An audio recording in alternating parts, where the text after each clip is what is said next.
Salut à tous, c'est Jean-Charles, bienvenue dans un nouvel épisode de Je vous conduis. Vous le savez, c'est votre série qui va vous permettre de découvrir les dirigeants, dirigeantes et personnalités du territoire sous d'autres aspects. Je vous conduis, c'est parti.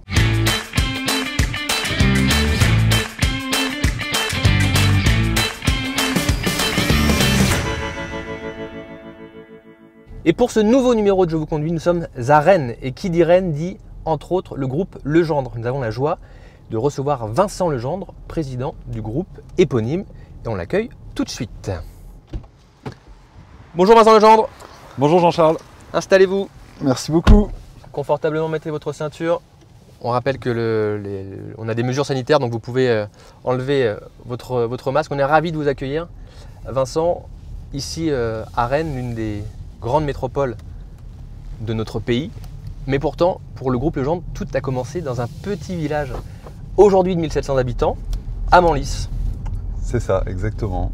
Village où moi je suis né, en tout cas, et j'ai vécu mes premières années, et où l'entreprise est partie quand mon grand-père a décidé, après la guerre, de se mettre à son compte et de devenir artisan en bâtiment. Donc, en 1946. Exactement, vraiment sortir de la guerre, il a souhaité, avec son frère, créer une entreprise de maçonnerie. Votre papa a rejoint votre grand-père en 1968. C'est ça.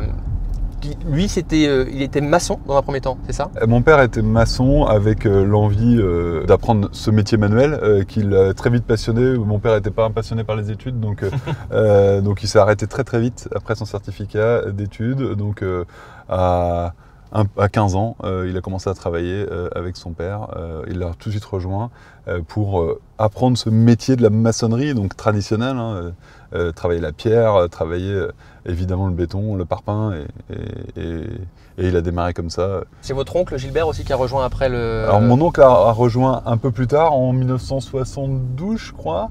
73, c'est ce qui est marqué sur le site. 73 c'est la reprise de l'entreprise par mon père, mais je crois que son frère a dû rentrer un an avant.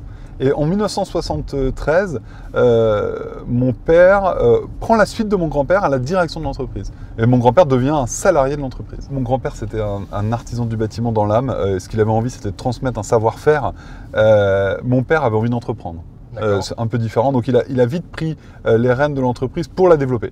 Et mon grand-père s'est positionné en tant que salarié de mon père pour accompagner la démarche. Et il a continué à travailler pour mon père et dans l'entreprise de mon père pendant 10 ans. Il y a une date clé quand même que j'ai retenue, c'est en 1993 aussi, où c'est le début de l'activité de promotion immobilière pour le groupe. 1993, oui, là où mon père s'était consacré pendant les 20 premières années de l'entreprise à être un constructeur, donc, et d'abord et principalement une entreprise de gros œuvres. Donc, en 93, il décide de se lancer dans l'immobilier. Bien lui en a pris parce que début des années 90, grande crise dans la construction et l'immobilier liée notamment aux suites de la guerre du Golfe. Ouais. Très grosse crise qui a été mortifère pour le monde de la construction.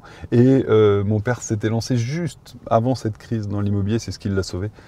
S'il n'avait pas fait de promotion immobilière, l'entreprise n'existerait plus. Vous êtes arrivé 10 ans après dans l'entreprise, en 2003. C'est ça. Vincent, vous êtes de métier ingénieur en génie civil et en urbanisme. Je me suis vite destiné à travailler dans la construction et le bâtiment. Et de fait, je me suis retrouvé à me diriger vers des études d'ingénieur assez naturellement finalement, pour imaginer tout de suite la suite dans l'entreprise aux côtés de mon père. En tout cas, pour découvrir ce monde de la construction. Et puis ça a été naturel une fois que j'étais dans l'entreprise et que j'ai commencé à apprendre le métier, d'avoir envie de poursuivre ce qu'avait fait mon père. On passe devant le Mabilet qui a été réhabilité par le groupe Legendre pour des bureaux et qui est un monument de Rennes historique. Ouais. On est très fiers dans le groupe d'avoir fait ça parce que c'est un bâtiment qui avait été construit pour France Télécom en fait. Oui. Qu'est-ce qui s'était installé là? C'était le siège un peu régional de France Télécom et qu'ils ont dû quitter vers les années 2005. Et de 2005 à 2010, le bâtiment a disparu du paysage. Mais quand je dis disparu du paysage, c'est-à-dire que comme c'était un bâtiment fantôme, ouais. Plus aucun Rennais ne le voyait. Il était derrière des arbres ou derrière de la végétation. Il vieillissait assez mal. Et les Rennais l'ont perdu de vue, alors qu'il a été signé par Aretsch, qui est un des grands architectes de Rennes, qui a construit des bâtiments un peu totem à Rennes. Et du coup, voilà, il avait une vraie identité. Et ce bâtiment est redevenu un bâtiment un peu étendard, un bâtiment un peu phare de la ville de Rennes. Donc ça, pour le coup, c'est très sympa. Pour continuer le parcours du groupe, Vincent, votre papa quitte ses fonctions après 42 ans à la tête du groupe. Comment s'est passée cette transition? À partir de quel moment votre papa s'est dit, voilà, j'ai identifié qu'en 2015, je vais laisser ma place, je vais te laisser ma place. Comment s'est passé cet accompagnement? La relation avec mon père est très simple, très fluide. Et en 2010, mon père m'annonce à moi et à tout le monde, je partirai en 2015 et la suite, ce sera Vincent. Donc ça nous laisse 5 ans. Okay. C'est quand même hyper confortable. Donc pendant 5 ans, on a co-géré l'entreprise. On a co-géré l'entreprise à deux et on a pris toutes les décisions à deux. Donc il continuait d'être le patron, le président, et moi j'étais en dessous de lui en étant le futur président du groupe. Et c'était clair pour tout le monde. Et donc on prenait toutes les décisions à deux. Donc ça a été très très efficace, dans une période un peu troublée, parce que 2010-2015, on sortait de la crise des subprimes et tout, qui avait un peu chamboulé tout.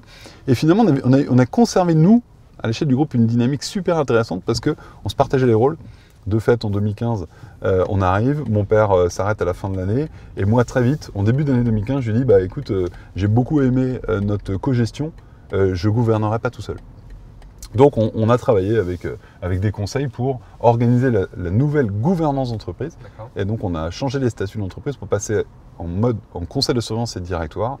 Mon père prenant la présidence du conseil de surveillance pour être simplement un conseil pour l'entreprise, mais pas du tout à la décision. Et moi en prenant la présidence d'un directoire dans lequel j'ai fait monter 4 directeurs généraux à l'époque, maintenant ils sont 5 à mes côtés, et pour qu'on prenne toutes les décisions en directoire, donc que ce soit vraiment un organe de gouvernance un peu collégial qui fasse avancer l'entreprise. 2015, je le disais, il y a deux faits importants pour l'entreprise. Donc le plus important, c'est cette passation, mais il y a aussi l'ouverture à l'international avec la création de Londres. Exactement, donc c'était aussi une volonté avec ce nouveau directoire, et une volonté que je portais, qui était de dire, voilà, à partir du moment où on atteint une certaine taille, notre responsabilité, c'est d'être sûr qu'on n'expose pas trop l'entreprise à des risques systémiques qui peuvent être des décisions gouvernementales, ce genre de choses. Et donc, en se projetant à l'international, on ne met pas tous nos œufs dans le même panier. Donc, c'est un peu une gestionnaire de bon père de famille. Je me suis dit que je devais, c'était mon devoir, on va prendre à gauche, à partir d'une certaine taille, d'envisager l'international. Donc, il s'avère que dans mon directoire, j'avais fait venir un directeur général qui avait déjà bossé en Angleterre et qui était rentré dans le groupe en disant si un jour tu veux aller en Angleterre, moi ça me branche. Donc on l'a fait ensemble. C'était resté dans un coin de votre tête. Voilà, ah bah oui, évidemment, et lui aussi. Donc dès 2015, on s'est dit bon allez, on y va, on va à Londres. Et en 2019, il y a eu le Portugal aussi. Donc toujours dans cette volonté de se développer. Avant le Portugal, il y a eu une petite étape à Jersey. Alors elle n'est pas anodine parce que c'est assez marrant, parce que moi je m'étais dit en étant breton, en voyant cette île, ces deux îles avec Jersey et Guernesey, anglo-saxonnes au large de la Bretagne, je me suis dit mais c'est pas possible, qui travaille dans le bâtiment, qui travaille là-bas? Donc comment je fais, moi, petit breton, pour aller à Jersey-Guernesey? Je m'étais posé la question en 2011-2012, et en fait je m'étais rendu compte que les Jersey et les Guernesey ne regardaient que les Anglais. Ils ont un mode de fonctionnement qui est anglo-saxon, et on n'a pas du tout les mêmes façons de travailler, donc ça se comprend pas en fait, ça ne discute pas. Donc j'ai abandonné, faute d'avoir les clés pour rentrer sur ce marché. Et en arrivant à Londres, au bout de quelques mois, on a un de nos clients londoniens qui nous dit « Mais vous êtes français, vous êtes breton, vous venez travailler à Londres, pourquoi vous n'allez pas voir Jersey? Ils ont plein de projets. » Et donc de Londres, on est arrivé à Jersey et on n'en est jamais reparti. Donc on est présent à Jersey. Et puis, vous l'avez dit, le Portugal, depuis 2019, là c'est pareil, c'est un peu par rebond.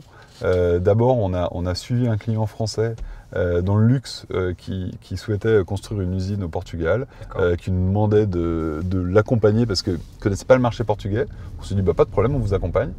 Au final, ce client a choisi une entreprise portugaise et ne nous a pas choisi, mais on avait fait tous les efforts pour pouvoir se déployer au Portugal, donc on n'a pas fait ce contrat pour notre client français. Mais On est resté et on a trouvé des partenariats localement qui nous ont permis de démarrer une activité. Donc maintenant on est au Portugal, très content d'y être parce que c'est un pays qui est là aussi assez dynamique en immobilier, en construction. Il y a deux grands axes qui sont indiqués en tout cas sur le site pour les années à venir. C'est développer des opérations à forte valeur ajoutée. Qu'est-ce qu'on entend par forte valeur ajoutée? Moi, j'ai essayé de positionner l'entreprise le plus possible en amont pour ses clients. Moi, je pars d'un principe, c'est qu'on est une entreprise de service maintenant.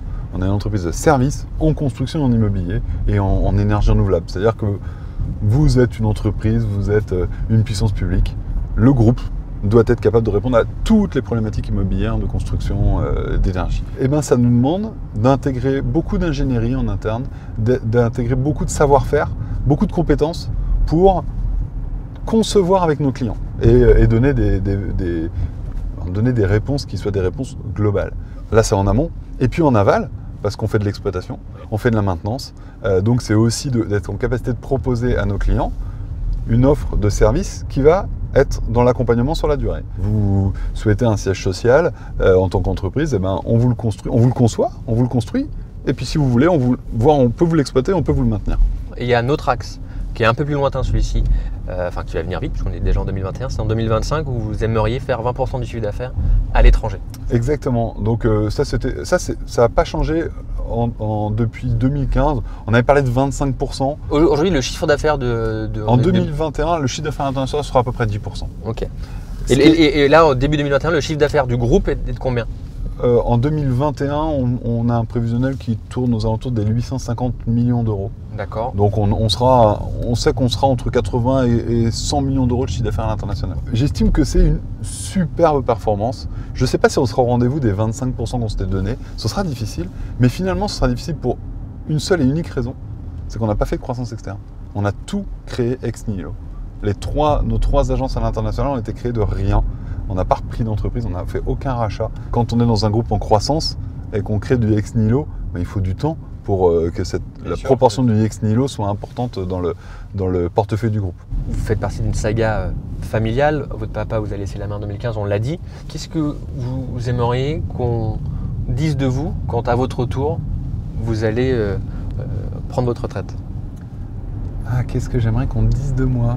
Alors la première chose, c'est que on dise de moi que j'ai tout fait pour que l'entreprise perdure après moi. Mon enjeu principal, ce qui est mon moteur, c'est de me dire cette entreprise, sa responsabilité, c'est qu'elle continue si je suis pas là.